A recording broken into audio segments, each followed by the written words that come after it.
You got to realize in marriage, there's only one enemy, and it's not your spouse, it's the devil. There's only one person bringing strife in that house, and it ain't your husband, and it ain't your wife. It's the enemy. And that thing will slip in there. He's sneaky. He wants to cause division. And then a lot of times, and that's how it starts breaking down. And I think what starts happening is you start fighting one another. And then the biggest thing of all we talk about all the time, every time we do this, is communication. You know, communication is really hard. People think they're being transparent. They're not. I tell the Pastor Liz that all the time. Everybody thinks, oh, we're transparent. No, we're nowhere near transparent. We need to become even more transparent. You know how much intentional thought it takes to become transparent? A lot.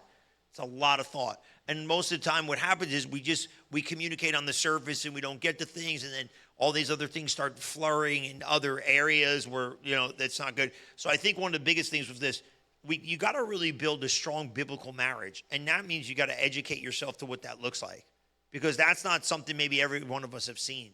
You know what I mean? And I think the biggest problem is we lose role and responsibility within the home.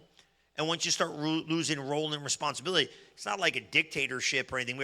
But I have a role and responsibility. Pastor Liz has a role and responsibility. And it trickles down inside the home. Once you break order, because God's obsessed with order, once the dynamic in that thing breaks, things start flip-flopping.